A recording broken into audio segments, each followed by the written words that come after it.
नमस्कार दोस्तों, अगर आप अपने पंखे में ग्रीसिंग करना चाहते हैं घर में, तो पंखे में ग्रीसिंग किस तरह से की जाती है ये आप इस वीडियो में देख सकते हैं। तो ये हमारा सीलिंग फैन है। तो सबसे पहले आप इसे उतार के इसके नट खोल देंगे और इसके जो डाउन रॉड है उसे अलग हटा के आपने ये देखना है कि जो इसके कनेक्शन है ये कनेक्शन किस तरह से हुए हैं। तो जिस तरह से ये कनेक्शन है आप में ने उसमें जो है मार्का लगा देना है कि कौन सा तार कहाँ पर है। उसके बाद आप इस जो ये कंडेंसर का क्लिप है इस पे पेच लगा है, इस पेच को खोलेंगे और अपने जो ये कनेक्शन है इन्हें मार्का लगा के आप उसी हिसाब से उन्हें, जिससे कि आप बाद में जो है उसी हिसाब से लगा सकें। ये आपको देखना है अपने पंखे में कि कौन सा तार कंडेंसर से जुड़ा है और कौन सा हमारा कॉमन है। तो उसके बाद आप इन तारों को अलग कर देंगे और अपने कंडेंसर क्लिप को किनारे कर देंगे। ग्रीसिंग के समय हमें क्या देखना है ये भी आप इस वीडियो में देखेंगे कि ग्रीसिंग जब की जाती है तो ग्रीसिंग में क्या क्या देखा जाता है। तो आप इस बॉडी में कहीं पर एक, जैसे ये पेच हम खोल रहे हैं, दो पंखड़ी के हैं और बीच वाला पेच हमारा इस बॉडी का है। तो आप इसी बॉडी की जिस पेच के ही अगल बगल कहीं पर एक निशान लगा सकते हैं, जिससे कि आप फिट करते समय भी आपको सुविधा रहे निशान से निशान मिलाकर। तो ये भी आपने देखना है। उसके बाद आप जो है, जैसे ये पंखा बिल्कुल पेच खोलते ही खुल गया है, तो ज़रूरी नहीं है कि आपका पंखा भी इसी तरह से खुल जाए।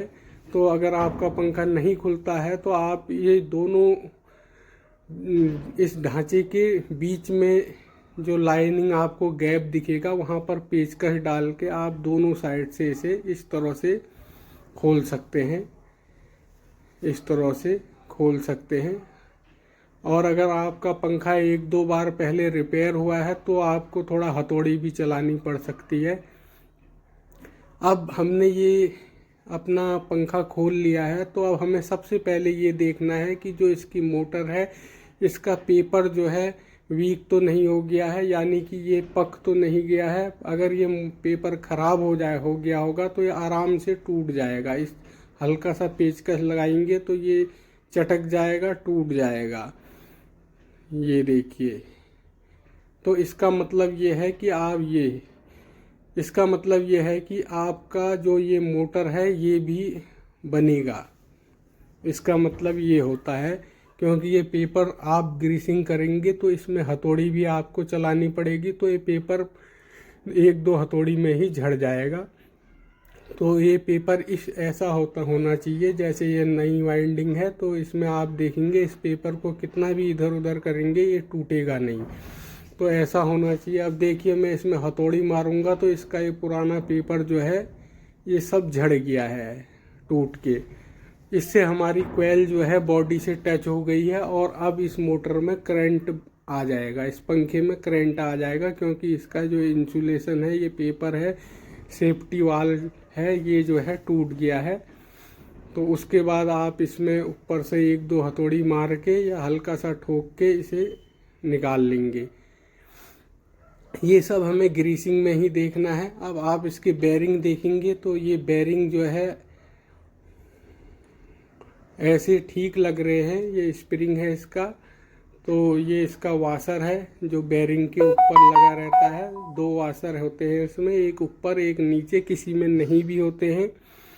तो सबसे पहले आप ये देखिए कि इस मोटर को हम बनाने दे देंगे और इसकी शाफ्ट भी हम चेक कर लेंगे कि उसमें गड्ढे तो नहीं पड़े हैं। अब हम बेरिंग पे आते हैं। पहले जब तक मोटर बनती है तब तक हम अपने बेरिंग में ग्रीसिंग करते हैं। तो इसके लिए हमें इसके ढांचे को साफ कर लेना है कपड़े से, और इस रोटर को बिल्कुल साफ रखना है क्योंकि इसी में मैग्नेट बनता है।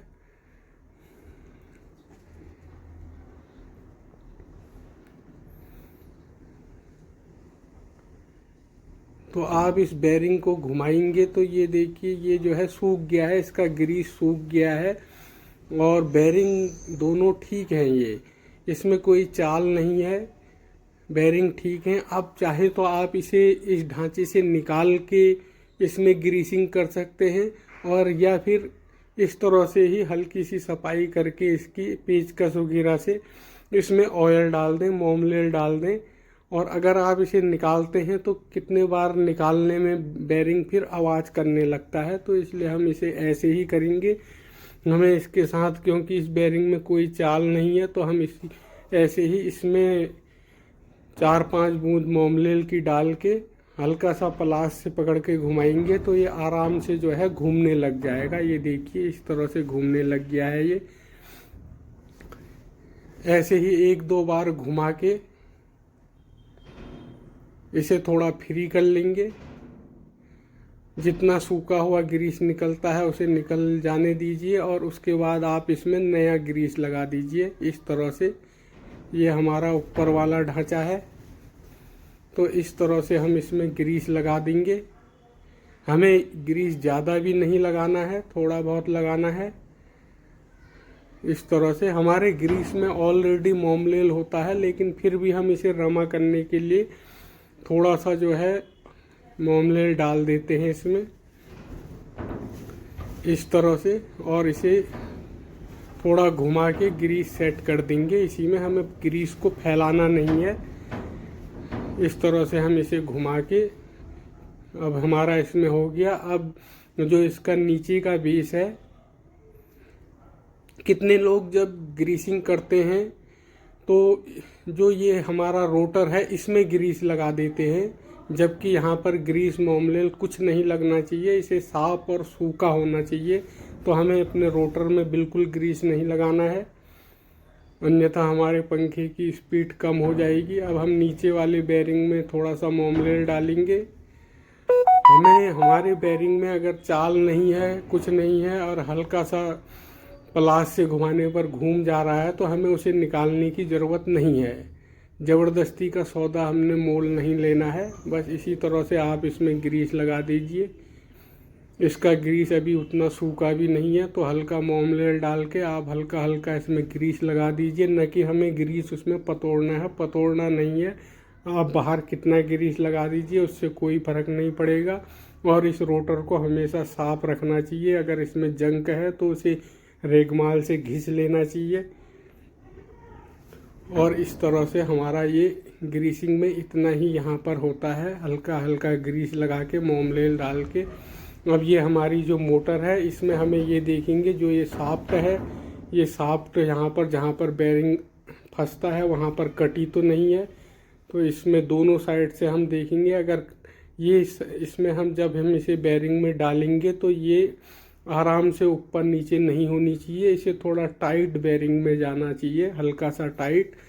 अन्यथा हम इसमें छीनी से 1-2 कट लगा लेंगे, हल्के हल्के, ज़्यादा कट भी नहीं लगाने हैं, अन्यथा हमारा ये ढांचा टूट जाएगा। डेक चून का है तो, और अगर आराम थोड़ा सा सट के जा रहा है तो आपको कुछ करने की ज़रूरत नहीं है, फिर वैसे ही डाल दीजिए, क्योंकि वो नीचे स्प्रिंग से खुद ही टाइट हो जाता है। तो इस तरह से डाल के आप एक बार चेक कर लीजिए कि कोई प्ले तो नहीं है। प्ले बिल्कुल नहीं होनी चाहिए,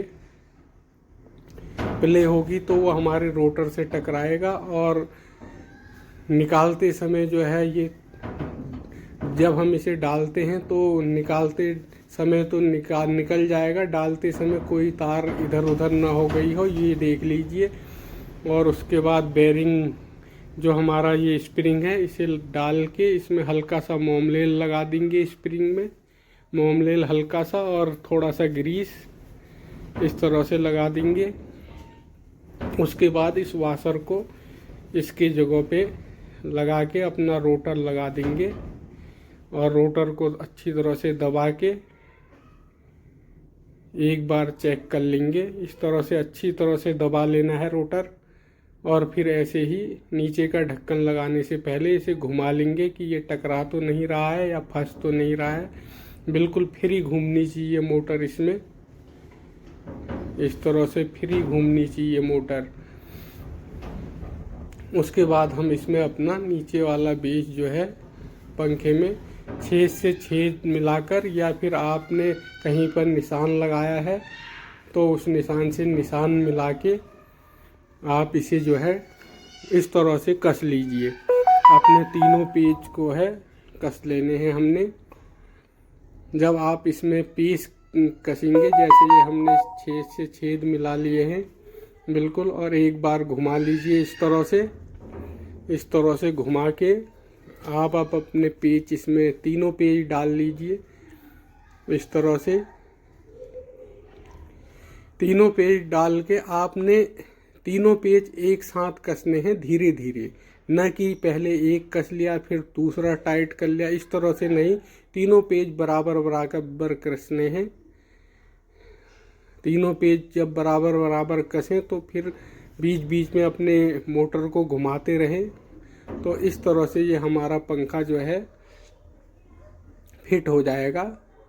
एक बार हल्की सी लकड़ी से इसमें पीछे से मार के फिर घुमा लीजिए इस तरह से, और अपने पेज एक बार इसमें फिर से कस लीजिए। उसके बाद हमें अपनी जो ये तार है मोटर की, इसे किसी बारीक पेचकस से आराम से बाहर निकालिए, ये कटनी नहीं चाहिए। और फिर अपनी क्लिप को इसमें हमें कस लेना है इस तरह से। उसके बाद जैसे कनेक्शन आपने खोले थे, यहाँ पर हमें अपने कंडेंसर को भी चेक कर लेना है, या फिर ग्रीसिंग करते समय कंडेंसर को बदल देना चाहिए अगर वो पुराना हो गया है तो। अन्यथा अगर आप सही लगता है तो आप जो है उसे जो तार जैसा था वैसे ही, जो कंडेंसर के साथ था कंडेंसर के साथ, और जो दो तारें लगी थी उस हिसाब से अपने कनेक्शन कर लीजिए। तो इस तरह से आप अपने पंखे में ग्रीसिंग कर सकते हैं। तो